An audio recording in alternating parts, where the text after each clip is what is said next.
할렐루야. 오늘 하나님께서 요한복음 5장 1절부터 9절의 말씀입니다. 요한복음 5장 1절에서 9절의 말씀. 그 후에 유대인의 명절이 있어 예수께서 예루살렘에 올라가시니라.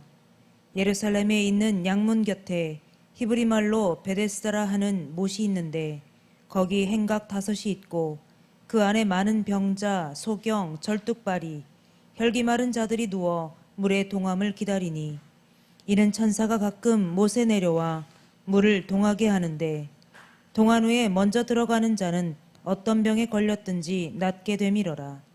거기 38년 된 병자가 있더라. 9절까지. 예수께서 그 누운 것을 보시고 병이 벌써 오랜 줄을 아시고 이르시되 내가 낫고자 하느냐. 병자가 대답하되 주여 물이 동할 때에 나를 못에 넣어줄 사람이 없어 내가 가는 동안에 다른 사람이 먼저 내려가나이다. 예수께서 가라사대 일어나 내 자리를 들고 걸어가라 하시니 그 사람이 곧 나와서 자리를 들고 걸어가니라. 아멘. 할렐루야. 할렐루야. 우리 하나님 참 좋으신 하나님이십니다. 이 시간 하나님 은혜와 평강 여러분들과 여러분의 가정과 직장과 사업장 그리고 여러분들의 자녀들까지 하나님의 은혜가 흐르고 넘치도록 채워지길 주의 이름으로 축원합니다. 자, 따라합니다. 난 예수님 안에서 모든 사람들을 이해하고 용서하고 사랑하겠습니다. 자, 우리 선포의 기도 드립니다. 나사렛 예수 이름으로 명하노니 내 안에 가난의 영, 채무의 영은 떠나갈지어다. 내 앞에 하나님의 축복을 가로막는 모든 악한 영들은 속히 떠나갈지어다. 내 죄로 인해서 나를 떠나갔던 모든 영권, 인권, 물권은 속히 회복되어 돌아올지어다. 아멘. 할렐루야. 우리 안에 있는 가난의 영, 채무의 영이 다 떠나간 줄로 믿습니다. 우리의 모든 빚은 탕감되어진 줄로 믿습니다. 하나님의 축복을 가로막는 모든 악한 영들이 떠나가고 나를 떠나갔던 영권, 인권, 물권의 권세들이 다 회복되어 돌아온 줄로 믿습니다. 할렐루야. 우리 옆 사람하고 인사합니다. 한 영혼이라도 구원합시다. 한 영혼이라도 구원합시다. 한 사람이라도 전도합시다. 아멘. 이 시간 하나님께 영광을 올려드리는 귀한 시간 되시길 주님으로 축원합니다.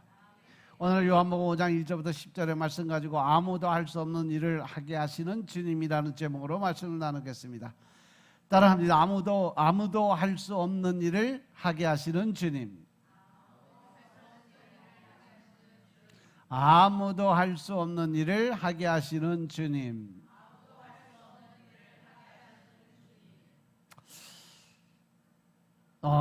예수님의 어떤 공생 기간 동안 하신 사역들을 보면 한 줄로 요약한 말씀이 바로 마태복음 9장 35절의 말씀이에요.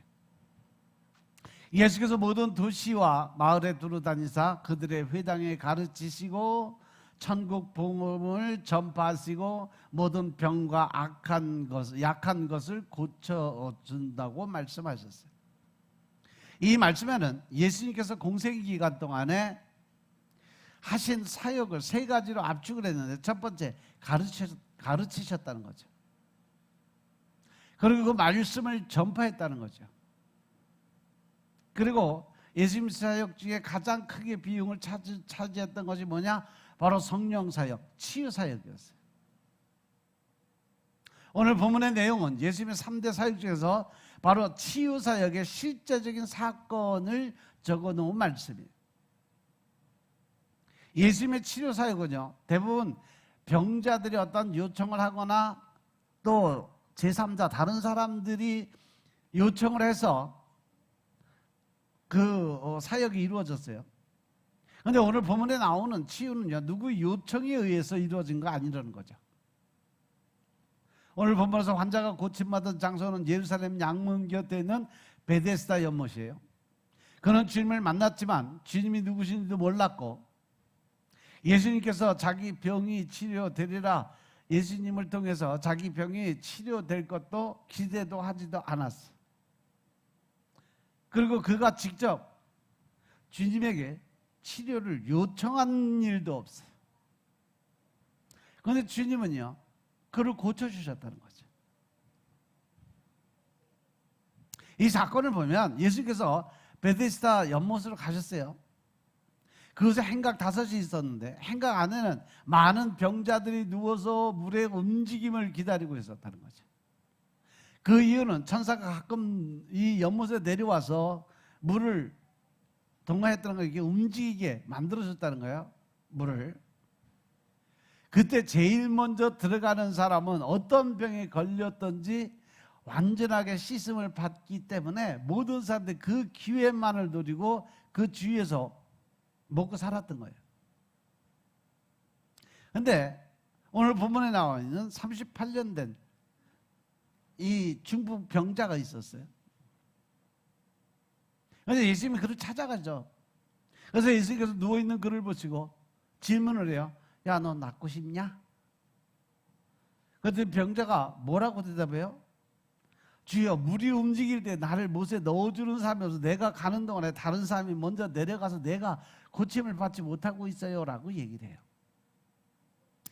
예수님은 네가 낫기를 원하느냐라고 물으셨는데, 그는 그냥 제가 낫기를 원합니다라고 대답을 하면 되는데 엉뚱한 대답을 한 거예요. 자기 입장, 자기 어떤 상황만 설명했지 내가 낫고자 하는 그런 열정은 없었어요. 그런데 예수님께서 그 모든 것을 아시면서도 뭐라고 그래요? 일어나 내 자리를 들고 걸어가라. 38년 된 중풍병자, 누워서 꼼짝도 못하던 사람이 스스로 일어나서 자기가 깔고 있던 그 거적대기를 들고서 걸어가라고 하시는데, 여기서 바로 기적이 일어나요. 무엇 때문에? 무엇 때문에 기적이 일어난 거예요? 바로 그 38년 된 병자가, 중풍병자가 예수님의 말씀에 절대적 신뢰에 순종을 보였다는 거죠. 믿으시면 아멘 합시다. 그가 믿었고 행함으로 나타내 보이니까 기적이 일어난 거예요. 아멘. 그래서 그 말씀이 그에게 임하니까 성령님의 역사가 일어나고 그가 치료가 됐어요. 그래서 그가 다리에, 팔에 온 근육에 힘을 얻고 건강해져서 자기가 누웠던 자리를 들고 걸어 나갔어요. 저는 여러분들에게 예수님의 이름으로 이런 치유의 역사가 일어나길 주의 이름으로 축원합니다. 할렐루야. 여러분들의 영적인 치유, 더 나아가서 마음의 치유, 질병의 치유, 관계의 치유, 가정의 치유, 환경의 치유가 일어나길 주의 이름으로 축원합니다. 할렐루야. 오늘 이 설교는요, 바로 38년 된 병자를 고치신 우리 주님이 어떠한 분이신지 우리 한번 같이 생각해 보자는 거죠. 과연 우리 예수님은 어떠한 분이실까? 제일 먼저 경쟁에서 밀린 자를 챙겨주시는 주님이시라는 거예요. 사람들 속에는요, 어떤 사람이나 마찬가지로 경쟁 심리가 있어요. 서로 잘나고 싶고 잘하고 싶고 또 그 사람보다 많이 알고 있는 거 과시하고 싶고 인정받고 싶어 하고 그러한 경쟁 심리가 있어요. 아무리 선한 사람이라도 어느 정도 자기 마음속에 가지고 있는 본질은 흐리지 못한다는 거죠. 누구나 다 경쟁 심리를 가지고 있어요. 그런데 그 경쟁 심리를 잘 사용하면 경쟁심은 자신과 사회가 발전하는 계기가 될 수 있어요. 자기도 발전시키고 주위를 발전시킬 수 있는 능력이 있어요. 그런데 그 경쟁심을 잘못 사용을 한다면 자기 의를 위해서, 자기가 어떤 사람들 인정받기 위해서, 또 사람들에게 높임받기 위해서 잘못된 경쟁 심리를 사용하면 자신은 물론이고 그가 속해 있는 그 사회 전체적인 그 사회를 망치는 원인이 될 수도 있다는 사실 명심하시기 바랍니다. 성경에 보면 형제간에도 경쟁심이 발동해서 문제가 된 경우가 많이 나와요. 제일 먼저 최초로 살인죄를 저지른 누구요? 가인이잖아요. 가인과 아벨의 사건이죠. 가인과 아벨이 하나님께 감사의 제사를 드리는데 하나님께서 가인의 제사는 거절을 하시고 아벨의 제사만 받았어요. 그래서 열받았고 형이 동생을 어떻게 했어요? 뒤통수를 돌로 쳐 죽였어요. 제사가 이 연락된 원인과 연락되지 않은 원인이 분명히 있지만 오늘 시간상 그거는 이제 비유에 한 거니까 여기서 말씀드리지 않고 제가 말씀드리고 싶은 건 뭐냐, 가인에게서 발동된 잘못된 경쟁심으로 인해서 그 경쟁심리가 동생 아벨을 죽이는 데 사용됐다는 거죠. 왜? 나만 잘 되면 되라는 자의 욕심 때문에 그렇죠.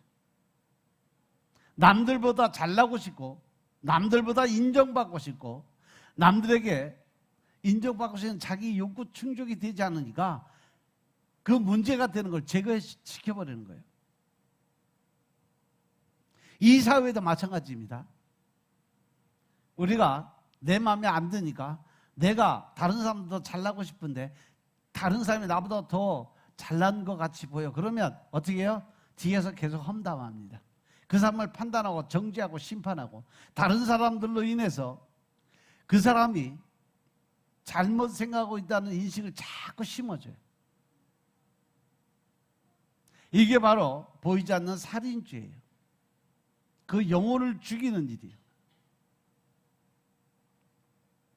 그리고 또 요셉이 있어요. 요셉은 형제들이 그 요셉을 미워했고 그 요셉을 어떻게 했어요? 노예로 팔아버려왔어요. 형제간에 일어나서는 안 될 일들을 했던 거죠. 이 사건도 돌아보면 바로 이 경쟁 심리에서 잘못된 판단을 했기 때문에 일어난 일이라는 거죠. 동생이 아버지한테 너무 사랑을 받고 있으니까 나도 그 사랑 받고 싶다. 그러면 저 동생 저놈만 없어지면 우리가 그 사랑 대신 받을 거 아니냐? 결국 그런데 어떻게 됐어요? 아버지는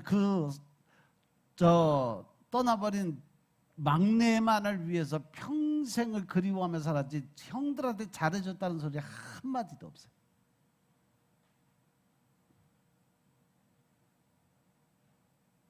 또 이스라엘 초대왕 사울도 마찬가지예요. 사울은 다윗과의 관계가 어떤 관계예요? 장인하고 사위사 관계잖아. 사울왕 딸 미갈이 다윗과 결혼했어요. 그러니까 장인이고 사위예요. 그런데도 불구하고 다윗을 경쟁 상대로 생각을 했다는 거죠. 그래서 끊임없이 그를 죽이려고 별의 별 수단과 방법을 다 썼던 사람이 사울왕이에요. 왜냐하면 다윗은 골리앗 장군과 결전해서 승리를 함으로 인해서 이스라엘의 영웅이 되어버렸어요. 다윗이 골리앗과의 전쟁에서 이기는 통에 결국은 이스라엘의 전쟁에서 승리할 수 있었던 거죠. 그래서 승리하고 돌아오는 그 군인들을 향해서 사람들이 쭉 도열해서 그들 향해 노래를 불렀죠.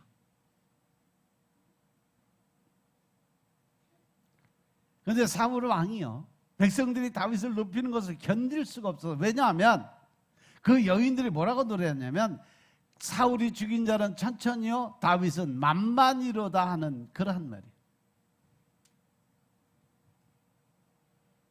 자기는 1000명을 죽였다고 생각하면 다윗은 10,000명을 죽인 사람이다라는 것을 공식적으로 노래를 만들어서 불렀어요. 이게 사울 왕이 자존심을 상하는 계기가 됐어요. 그래서 그를 죽여야 자기가 천천히 되든 만만히 되든 상관없이 자기 혼자 모든 걸 독식하려는 그러한 욕심이 들었어요. 바로 사울의 경쟁심이가 잘못 작동됐다는 거죠. 그래서 사울은 다윗과의 경쟁에서 이기기 위해서 다윗을 죽이려고 했던 거죠. 경쟁심에 눈먼 사울은 다윗의 장점과 다윗의 진심을 보지 못했어요. 그래서 사울 왕이요 다윗에게 하나님의 뜻과 반대되는 악을 행하다 결국은 자신의 인생이 망가지고 말았던 거죠.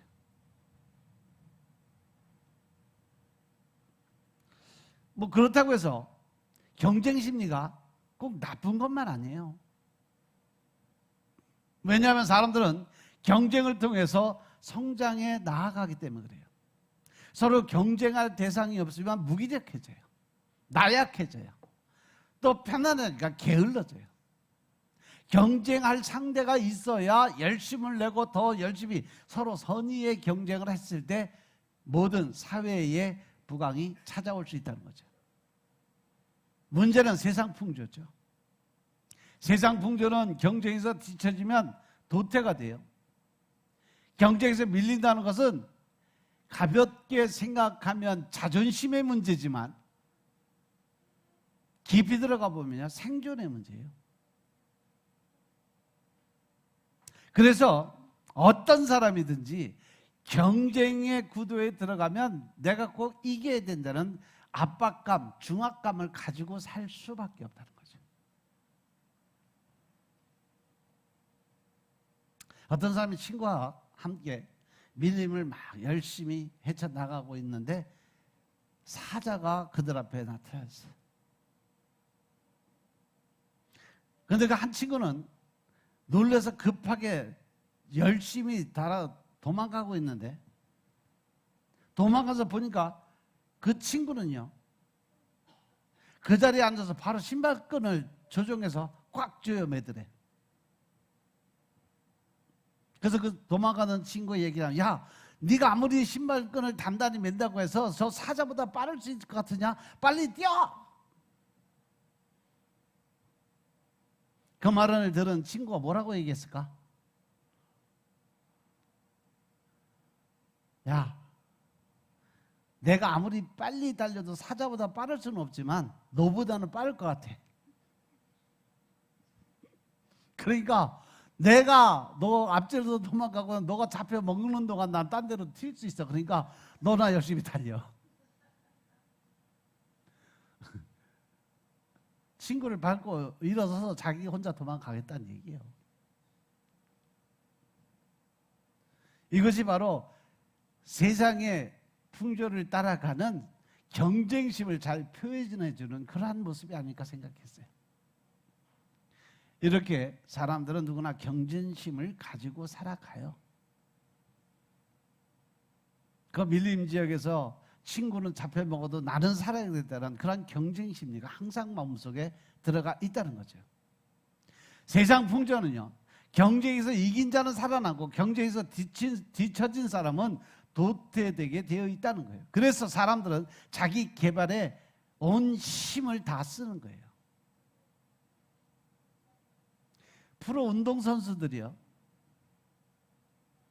자기 시간 중에 24시간을 계산할 때 어느 정도 훈련에 투자를 할까? 자기 시간 중에 약 80%는 훈련에 투자하고 20%는 시합에 들어가서 있는 힘을 다한다는 거죠.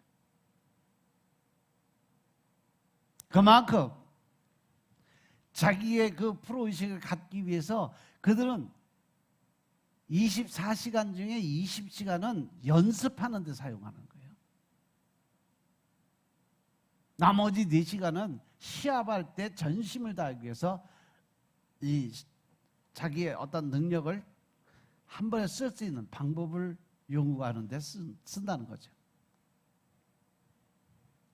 그런데 세상 사람들은요,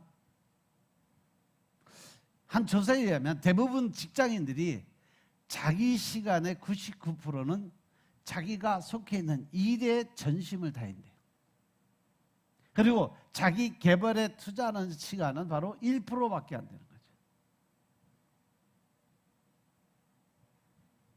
그만큼 현실주의로 살아가다 보니까 미래의 나를 만들어가고 준비할 수 있는 시간들이 없다는 거죠. 쉽게 말해서 운동선수가 연습은 하나도 안 하고 시합을 나가는 경우와 똑같다는 얘기예요. 결국 자기 개발에 시간을 쓴 사람에겐 기회가 오지만 자기 개발을 게을리한 사람들은 그만큼 세상에 도태된 생활을 할 수밖에 없어요. 다람쥐 쳇바퀴 돌아가는 인생을 살 수밖에 없다는 거죠. 따라서 아무리 시작이 좋게 시작을 하고 출발했을지라도 계속해서 자기가 달려갈 길에 대해서 연구하고 또 다른 새로운 길을 찾고 뭔가 열심을 다해서 새로운 그 연구를 하기 위해 노력한 사람은 살아갈 수 있지만 자기 개발을 하지 않고 그냥 눈앞에 보이는 것만 바라보고 달려가는 사람들은 100% 절망과 실망의 낭떠러지로 떨어질 수밖에 없다는 거예요.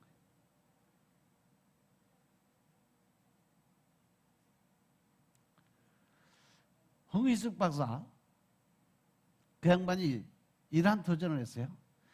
오래 일하고 싶으면 자신이 가진 시간의 10%라도 매일 자기 개발에 투자해봐라. 반드시 기회가 오게 될 거라는 거죠. 세상의 프로 운동선수들은 80%를 자기 개발, 자기 연구, 연습에다가 투자를 하는데 세상 사람들은요, 직장 생활하는 사람들은요, 자기 개발에 1%밖에 투자를 하지 못한다는 거죠. 그래서 10% 정도, 하루에 2시간 정도, 2시간 반 정도를 투자를 하면 자기는 어떤 사람이든지 다 성공할 수 있게 된다는 결론이 나오죠. 근데 오늘 본문의 말씀을 보니까 우리 주님은요, 경쟁에서 뒤처진 사람들을 돌아보는 분이심을 믿으시기 바랍니다. 아멘.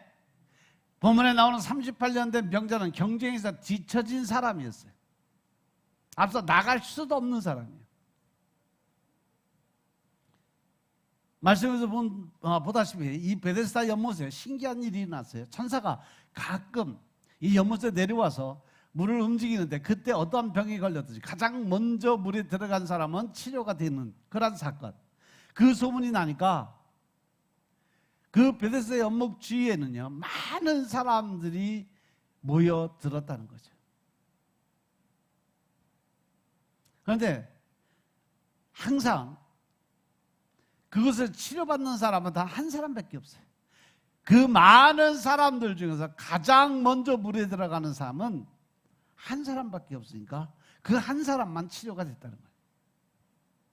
다른 말로 하면 다른 사람들과 경쟁해서 이긴 사람만이 치료를 받았다는 거예요. 그죠? 이 경쟁이 우리나라 따지면 고등학생들이 서울대학교 들어가는 것보다 더 치열한 경쟁이 있지 않았을까? 그죠? 누가 서울대에 들어가요? 바로 같은 학생들끼리 경쟁에서 이긴 사람, 학교에서 요구하는 시험지에 답을 제대로 적은 사람, 학교에서 요구하는 그 논술에 올바른 대답을 할 수 있는 사람. 그런데 이 경쟁은요, 대기업에 들어갈 때도 마찬가지예요. 누가 대기업에 들어가? 수많은 지원자들과의 경쟁에서 이긴 자들이 대기업에 들어갈 수 있다는 거죠. 오늘 본문에 나오는 38년 된 병자는 번번이 경쟁에서 밀린 사람이에요. 몸을 가누지도 못하니까 그는 평생 베데스다 연못 물가 옆에 있다 할지라도 그 사람이 나올 수 있는 확률은 제로예요. 그러니까 그가 예수님을 만날 때까지 38년 동안 누워서 살았던 사람이죠. 그런데 어느 날 예수님이 오셔서 그의 손을 잡아주셨어요.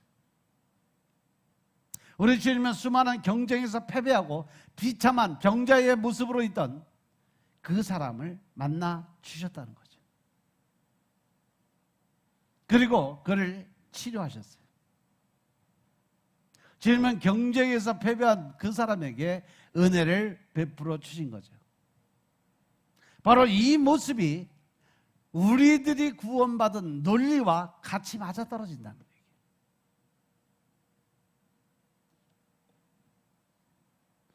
우리가 믿음생활, 즉 신앙생활은요, 하나님이 주신 은혜로 하고 있다는 사실 명심하시기 바랍니다. 내 의가 아니에요. 내 생각, 내 방법이 아니에요. 우리는 하나님이 원하시는, 하나님이 계획하신 안에 하나님이 뜻하시는 대로 우리가 따라갔을 때 하나님의 은혜가 임하고 그 안에 구원의 역사는 일어나는 사실 명심하시기 바랍니다. 경쟁에서 이겨야 주님을 만나고, 경쟁에서 이겨야 하나님의 자녀가 되고, 경쟁에서 이겨야 천국 가는 거 아니라는 거죠. 하나님은 오히려 약하고 가난하고 미련한 사람들에게 더 큰 은혜를 베푼다고 고린도전서 1장 26절부터 28절에 기록을 해놨어요. 고린도전서 1장 26절부터 28절의 말씀 보겠습니다. 형제들아 너희를 부르심을 보라. 육체를 따라 지혜 있는 자가 많지 아니하며 능한 자가 많지 아니하며 문벌 좋은 자가 많지 아니하도다. 그러나 하나님께서 세상의 미련한 것들을 택하사 지혜 있는 자들을 부끄럽게 하려 하시고 세상의 약한 것들을 택하사 강한 것들을 부끄럽게 하려 하시며 하나님께서 세상의 천한 것들과 멸시받는 것들과 없는 것들을 택하사 있는 것들을 폐하려 하시나니. 아멘. 할렐루야. 이렇게 예수님은요, 오히려 약하고 가난하고 미련하고 나약한 자들에게 더 큰 은혜를 베푸시는 하나님이심을 믿으시기 바랍니다. 우리 주님은요, 약하고 부족한 사람들을 차별하지 않는 분이세요. 약하고 부족한 사람들을 그들의 마음조차 가난하죠. 그래서 주님의 은혜를 필요로 하는 사람들이에요. 마태복음 5장에 보면 그래서 심령이 가난한 자가 복이 있다. 왜? 하나님의 도우심을 받을 자들이니까. 믿으시면 아멘 합시다. 우리 주님은 경쟁에서 밀린 약한 자에게 은혜를 베푸는 분이심을 믿으시기 바랍니다.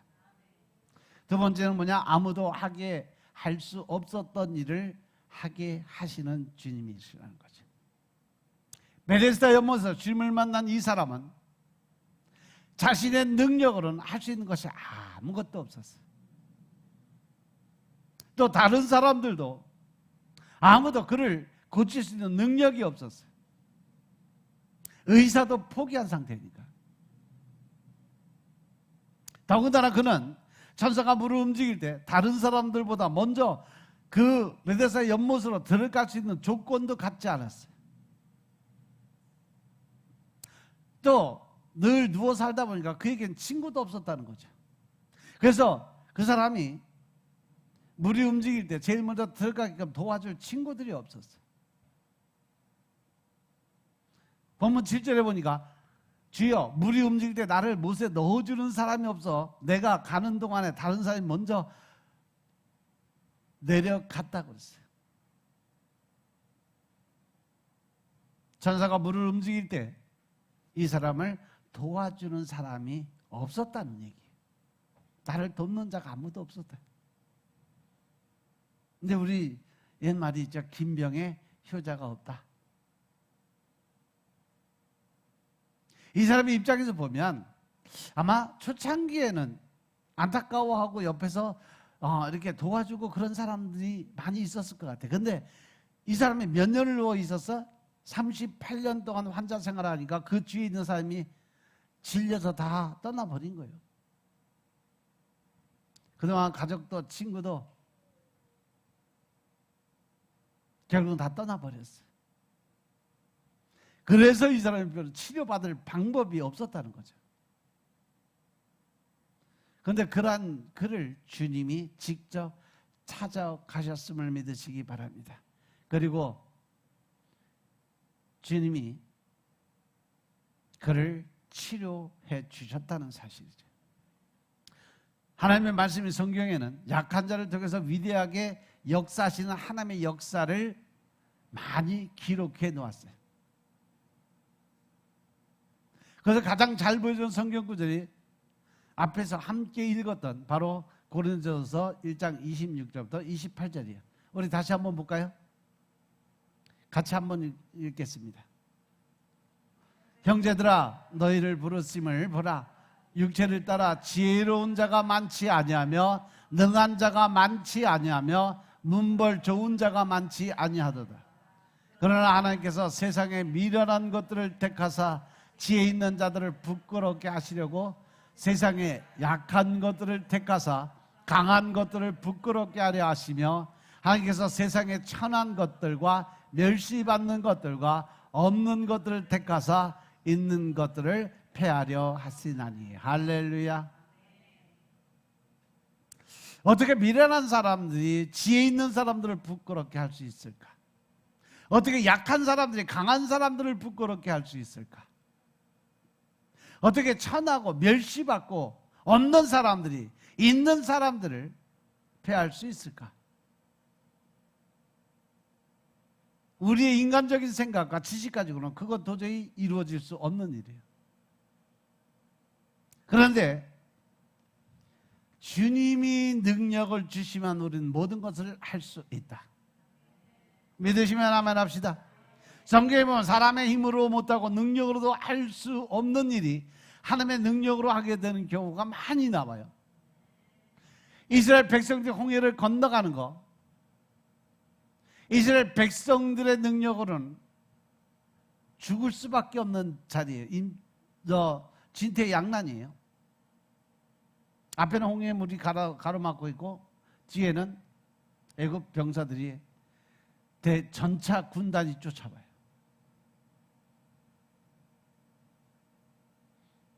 그들은 바다를 건널 배도 없었고 수영해서 건널 만한 실력도 없던 사람들이에요. 가진 것이 아무것도 없어서. 그런데 하나님은 모세에게 지팡이를 바다에 향해서 지팡이를 내밀라고 명하셨고 모세가 하나님의 말씀에 순종을 하니까 바다가 갈라지는 역사가 일어났음을 깨달으시기 바랍니다. 그리고 하나님은 그 바다 밑에 땅이 진흙장이 된 것을 밤새도록 동풍 바람을 불게 해서 그 바닥을 마른 바닥으로 말려주셨음을 깨달으시기 바랍니다.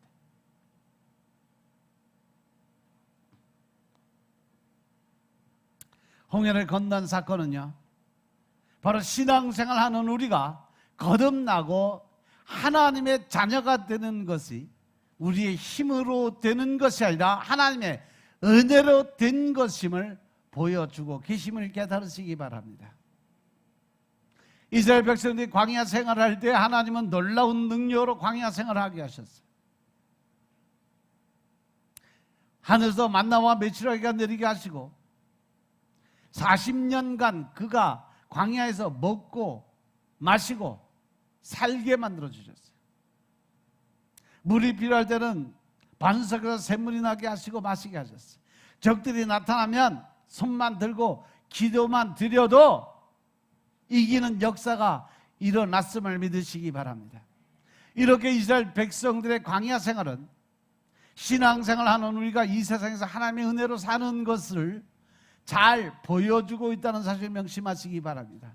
우리 스스로 뭔가 해결을 하고 이기고 나아간다는 것 자체가 잘못된 생각이 되는 거예요. 하나님이 함께 하시고 하나님이 도우셨으니까 그러한 문제가 해결되고 우리가 살아갈 수 있는 길이 열리게 된다는 사실을 명심하시기 바랍니다.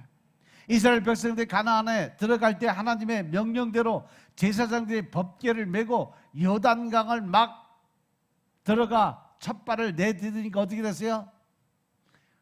홍해 바다가 갈라진 것처럼 요단강이 양쪽으로 쫙 갈라져서 그 가운데로 지나가게 만들었어요.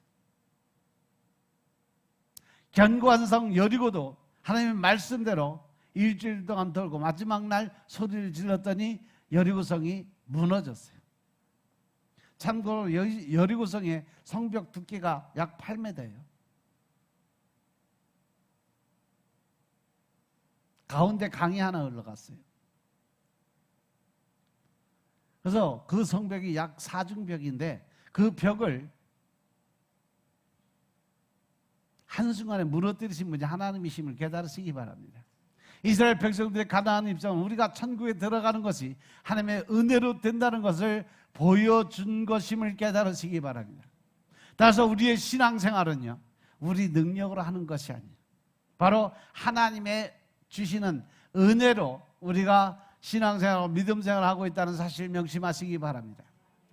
그런데 자아가 살고 교만과 자만의 마음이 나를 지배하게 되면 바로 그 모든 하나님의 주신 은혜와 능력이 다 내가 잘나서 내가 하는 것처럼 포장을 해버리는데 결국 그 일로 인해서 마지막 심판 때에 나는 너를 도무지 알지 못하는 자 이 악하고 게으른 종아라는 소리를 듣지 않길 주의 이름으로 축원합니다. 우리가 믿음으로 살고 하나님만 의지하고 나아가면 하나님은 우리를 끝까지 책임져 주시고 인도하시는 분이심을 믿으시기 바랍니다. 그리고 우리를 늘 도와주시는 분이세요. 그리고 우리 주님은 무능한 우리들에게 능력을 주셔서 우리가 할 수 없는 일들도 하게 하시는 분이 하나님이심을 믿으시기 바랍니다. 제가 여러분들에게 늘 말씀드린 것처럼 나는 할 수 없지만 내 안에 계신 주님이 함께 하시면 나는 모든 것을 할 수 있다. 하면 된다. 해보자. 이것이 바로 하나님이 우리에게 주는 능력이고 권세입니다. 내가 할 수 없는 그 일을 하나님께서는 하실 수 있다는 사실 명심하시기 바랍니다. 왜냐하면 그분이 바로 전능하신 분이요, 어떠한 일도 하실 수 있는 능력을 가지신 분, 전지하신 분, 모든 거 다 알고 계시는 하나님, 그분이 바로 우리 아버지이심을 믿으시기 바랍니다. 그래서 사도 바울이 빌립보서 4장 13절에 뭐라고 말씀하세요? 내게 능력 주시는 자 안에서 내가 모든 것을 할 수 있느니라. 할렐루야, 할렐루야. 우리가 할 수 없는 그 모든 것은 하나님이 주신 능력으로, 주님이 주신 힘으로, 주님이 주시는 능력으로 우리가 모든 걸 할 수 있다는 사실 명심하시기 바랍니다. 우리는 예수님을 믿어요. 우리가 믿는 예수님은 전지전능하신 하나님이심을 믿으시기 바랍니다. 주님은 우리의 구원을 위해서 성육신하신 분이에요. 주님은 우리의 구원을 위해서 우리를 대신해서 십자가에서 돌아가신 분이심을 깨달으시기 바랍니다.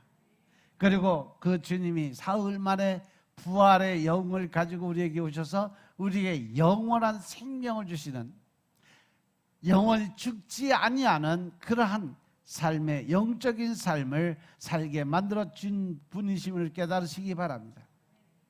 주님은 우리에게 말씀하셨죠. 볼지어다 내가 세상 끝날까지 너희와 함께 있으리라. 할렐루야. 주님은 그 약속대로 우리에게 성령으로 찾아오시고 우리 안에 함께 거하시는 하나님이심을 믿으시기 바랍니다. 그리고 우리를 통해서 주님의 존재와 능력과 영광을 나타내시는 분이심을 깨달으시기 바랍니다. 주님은 저와 여러분에게 능력을 주시는 분이에요. 우리에게 능력의 주님이 능력을 나타내면 우리는 모든 것을 할 수 있다는 사실 명심하시기 바랍니다. 디즈니랜드를 창설한 사람이 누구예요?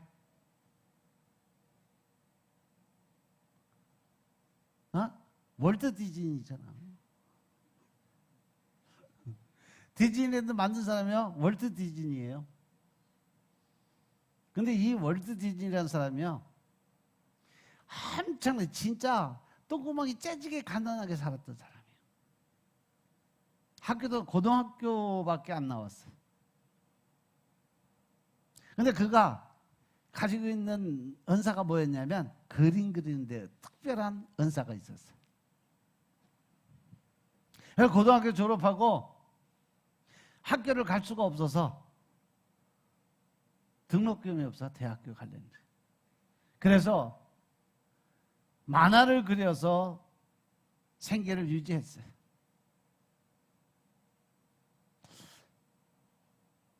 그래서 어딘가 회사 취직하려고 자기 그림 그린 걸 가지고 광고 대행사에 들어갔는데 그 광고주가 소질이 없다고 내쫓아 버렸어요. 간지 한 달도 안 돼서 해고당했어요. 결국은 아무것도 할 수 없이 6달 동안 실업자가 돼서 집세도 못 내고 먹는 것도 못 먹고 쓰레기 주워 먹으면서 방탕의 생활을 6개월 동안 했어요.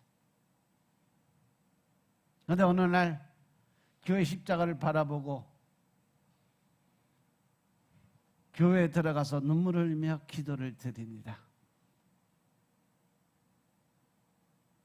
그 모습을 바라본 목사님이 그 젊은 월트 디즈니에게 다가와서 축복의 말씀을 해주세요.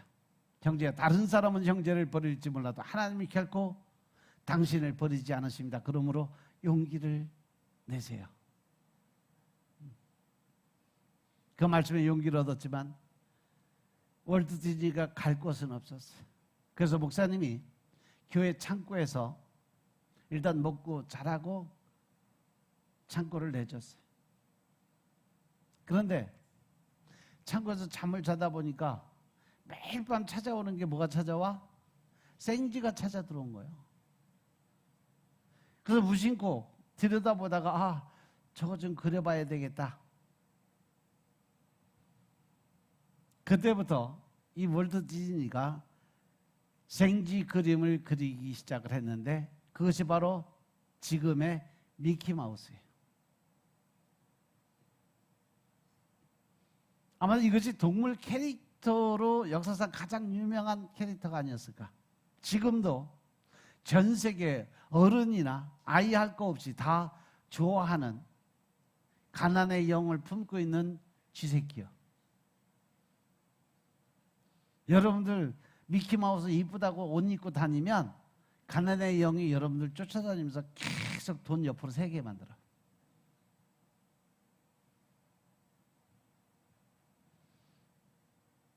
그게 여러분들 세상 지식 갖고서 생각하면 에이 뭐 그런 게 있어. 근데 영적으로 보면요 엄청나게 큰 거예요.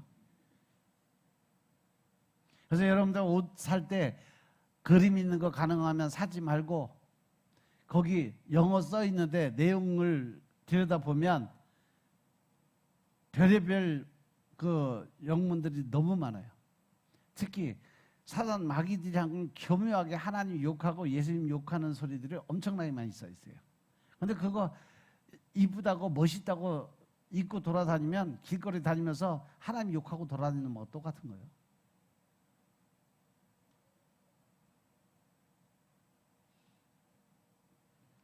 그 후에 그가 기도를 통해서 하나님의 은혜를 받고 능력을 받고 난 후에 그가 5만 5천 명의 종업원을 가진 어마어마한 디즈니랜드를 만들게 되었다는 거죠. 디즈니월드가 처음 개장되었을 때 월트 디즈니 여사가 남편이 별세했기 때문에 개장식 연설을 부탁을 받았어요.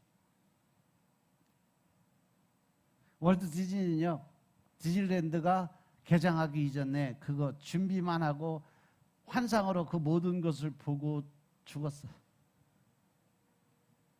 그러니까 사회자가 디즈니 여사를 소개하면서 이렇게 얘기를 해요. 디즈니 여사님, 디즈니 씨가 이 개막식을 보았을 때 얼마나 좋았겠습니까? 참 아쉬운데요 라고 이야기하니까 디즈니 여사가 일어서서 이야기합니다. 그분은 이미 이 모든 것을 보고 간 사람입니다. 디즈니 월드가 만들어지기 전에 이미 월트 디즈니는 디즈니 월드를 꿈꾸고 바라본 사람이었다는 거예요. 하나님은 그에게 디즈니랜드의 모든 모습을 다 환상으로 보여주고 또 그 모든 이 구조도 설계도까지도 다 월트 디즈니에게 다 보여줘서 그대로 만들었다고 그래요. 소질이 없다고 광고 대행사에서 쫓겨났던 월트 디즈니의 대성공의 비결이 무엇이었을까? 그것이 바로 하나님이 주신 은혜였음을 깨달으시기 바랍니다. 눈물로 기도를 드리던 디즈니의 기도를 들으신 하나님께서 목사님을 통해서 축복의 말씀을 받게 하셨고 하나님의 영광을 위하여 디즈니를 일으켜 세운 거죠. 월트 디즈니는요, 그날 목사님의 그 축복의 말씀 한마디를 평생을 붙들고 그대로 이루어질 것을 믿고 한 번도 의심을 해본 적이 없다고 그래요. 그러니까 하나님이 그 믿음을 보시고 이 월트 디즈니의 이름을 따서 디즈니랜드를 만들게 해주셨다는 거죠. 믿으시면 하나만 합시다.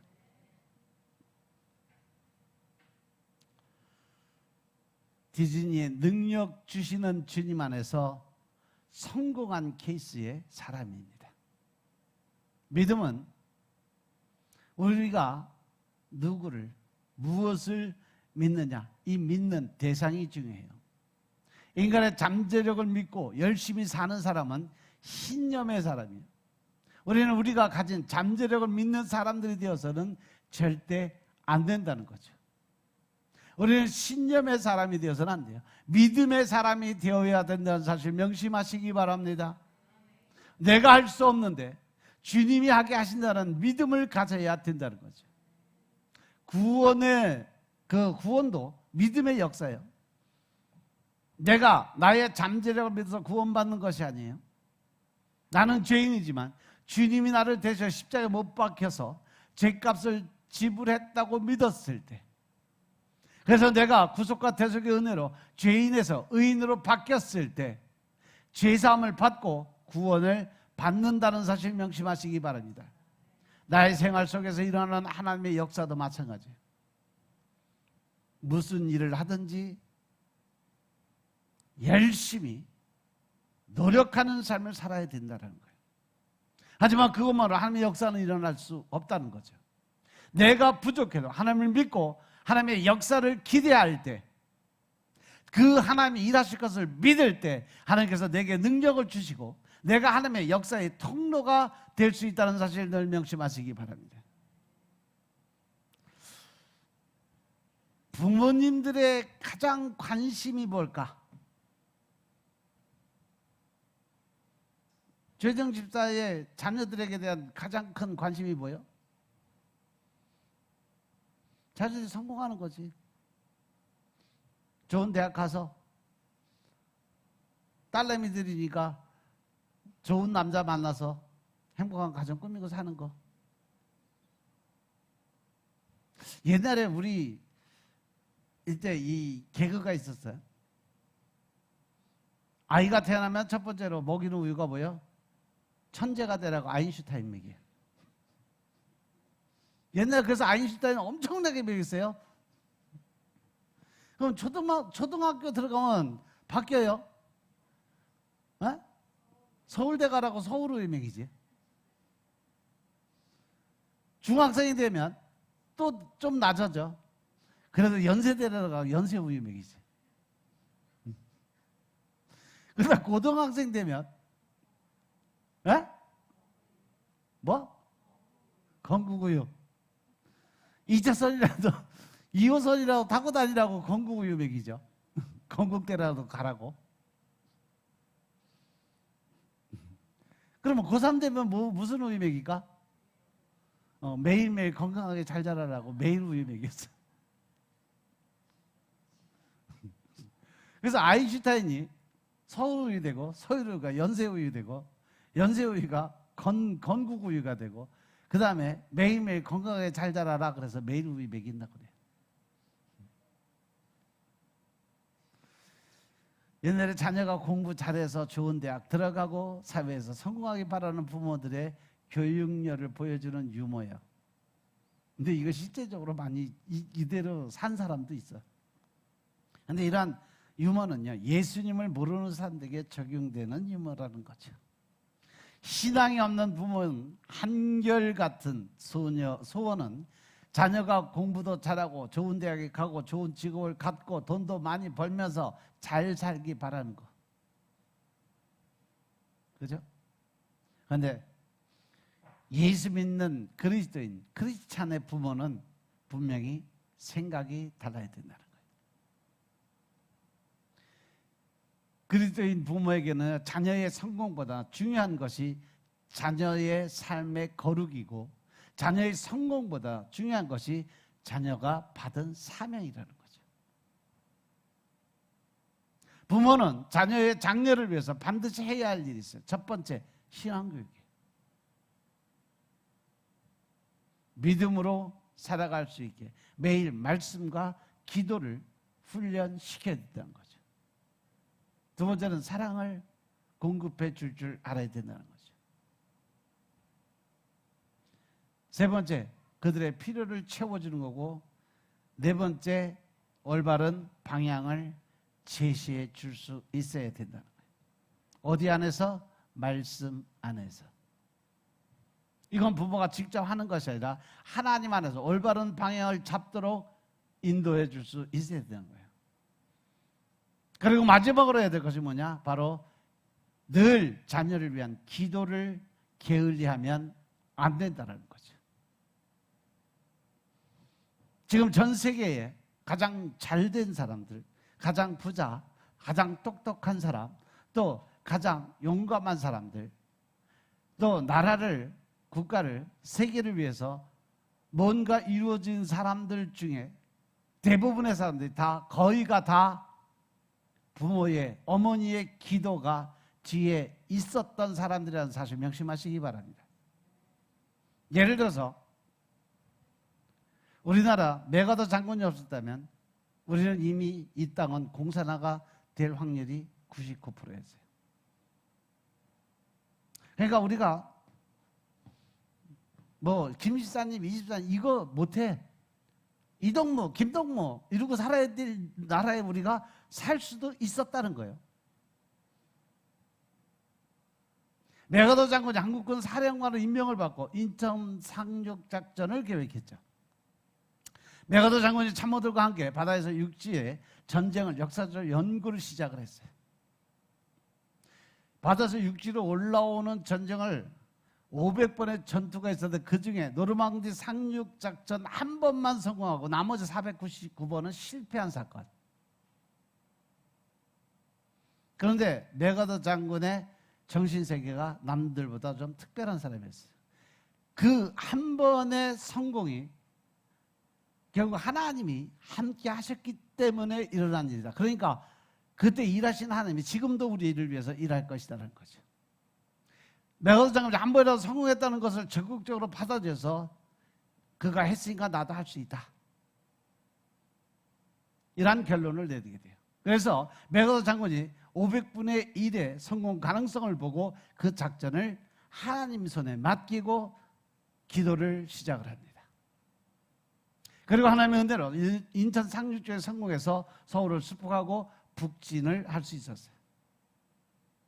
근데 메가더 장군이 이러한 모습을 모두 알고 있는데 그 뒤에서 늘 기도를 드리던 그의 어머니, 그 어머니의 기도가 있었다는 거죠. 메가더 장군은 어머니 때문에 하나님의 은혜를 받아서 그렇게 훌륭한 장군이 될 수 있었다는 거죠. 그를 사랑하는 그의 어머니가, 그가 육군 사관학교에 들어가니까 사관학교 기숙사가 정면으로 보이는 곳으로 이사를 하게 돼요. 그리고 그곳에서 살면서 아들을 위해서 매일 기도를 드려요. 만날 수 없으니까 아들 방에 불이 켜질 때까지 하나님께 기도를 드립니다. 하나님 아버지, 제 아들이 지금도 공부하고 있으니까 하나님의 지혜와 지식과 청명의 영으로 채워주옵소서. 그를 축복하옵소서. 그렇게 기도드리고 아침에 일찍 일어나서 새벽 기도 드리며 그 방에 불이 켜지면 하나님, 제 아들 아침에 일찍 일어났네요. 이제 기도드리고 공부 잘 할 수 있도록 주님이 지혜의 영을 부어주옵소서. 아침 저녁으로 불이 꺼질 때까지, 불이 켜지면 또 그 불이 꺼질 때까지 아들을 위해서 늘 기도를 드렸던 사람이 그의 어머니예요. 아들을 위해서 그렇게 기도드린 어머니 때문에 우리 모두가 아는 메가더 장군이 된 거예요. 하나님은 부모의 기도를 들으시고 자녀에게 은혜를 베풀어 주시는 분이심을 믿으시기 바랍니다. 한나의 기도 때문에 사무엘이 위대한 선지자가 될 수 있었던 것처럼 회당장 야이로 때문에 예수님은 야훼의 집까지 가셔서 병들어 죽은 12살 된 야훼의 딸을 살려주셨어요. 이때 가장 유명한 말이 뭐예요? 달리있다고, 일어나 걸어라. 주님께서 회당장 야이의 딸을 살리실 때 하신 말씀, 그 딸은 아버지의 간구로 구원을 받은 거죠. 저와 여러분, 자식이나 배우자를 그들이 가진 능력으로 보지 마시기 바랍니다. 우리가 기도를 드리면 하나님은 우리의 기도를 들으시고, 비록 내 자녀나 배우자나 능력이 부족해도 그들에게 하나님의 능력을 부어주시니까 모든 걸 할 수 있는, 능하게 하실 수 있는 그러한 하나님 아버지이심을 믿으시기 바랍니다. 우리는 자주 자신의 부족함 때문에 절망하고 실망할 때가 많이 있어요. 왜? 내가 하려니까. 내 방법, 내가 알고 있는 지식적으로 모든 문제를 해결하려고 하니까. 하지만 최소한 내가 그리스도인이라면, 크리스찬이라면 절대로 그러한 자아가 살면 안 된다는 거죠. 그리스도인의 자신의 능력을 보고 능력에 맞는 일을 찾지 말고 하나님의 뜻을 찾고 하나님께 기도드리고 하나님의 일을 하는 그러한 사람들이 되어야 된다는 거죠. 우리가 그렇게 할 수 있는 것은 전능하신 하나님이 우리에게 능력을 주시기 때문인 것임을 믿으시기 바랍니다. 아멘. 하나님은 예수 그리스도를 구주로 믿는 우리에게 은혜를 베풀어 주시는 분이죠. 어떠한 은혜를 주실까? 바로 구원을 주시죠. 우리 기도에 응답을 해 주신다는 거죠. 우리의 연약함을 도와주신다는 거죠. 우리를 늘 보호하고 지켜주신다는 거죠. 그리고 우리에게 늘 새 힘과 새 능력을 주시는 분이시죠. 그리고 늘 우리와 함께 하신다고 약속하신 분. 그러기 위해서 우리에게 복을 주시는 분, 우리에게 좋은 것으로 채우시는 분이심을 믿으시기 바랍니다. 그리고 우리에게 성령을 부어주시는 분이에요. 우리의 갈 길을 인도하시는 분이에요.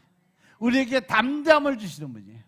우리를 위로해 주시고 늘 사랑해 주시는 분이심을 깨달으시기 바랍니다. 믿음의 사람들은 이러한 하나님을 의지하고 사는 사람들이에요. 우리가 하나님을 믿고 믿음으로 살아간다면 하나님은 우리를 더 풍성하게 하실 것을 믿으시기 바랍니다. 오늘은 예수님께서 베데스다 연못에 있던 38년 된 병자를 고치신 사건을 통해서 예수님이 어떠한 분인지 우리가 한번 돌아봤어요. 과연 나는 이 안에 어떠한 사람으로 남아야 될까? 경쟁에서 밀린 자를 챙겨주시는 주님이냐? 아무도 하게 할 수 없었던 일을 하게 하신 주님. 또 여러분들과 저는요, 이 주님을 의지하며 늘 승리할 수 있는 삶을 사는 주인공들이 되시길 주님으로 축원합니다. 여러분들의 믿음의 삶이 결국 하늘의 보좌를 움직인다는 사실을 명심하시고 늘 여러분의 삶이 하나님 중심적, 예수 중심적 삶을 사는 믿음의 생활 하시길 주님으로 축원합니다. 기도드리겠습니다. 아버지 하나님 감사드립니다. 오늘도 아무도 할 수 없는 일을 하게 하시는 주님의 모습 안에 과연 우리는 어떠한 모습으로 살아가야 될까? 나는 어떠한 사람으로 이 땅에 남아 있어야 될까? 예수 그리스도의 삶을 통해서 내가 변화되는 삶을 살게 하옵소서. 온전히 이제는 내려놓음을 통해서 나는 죽고 내 안에 계신 예수님의 삶을 살게 하옵소서.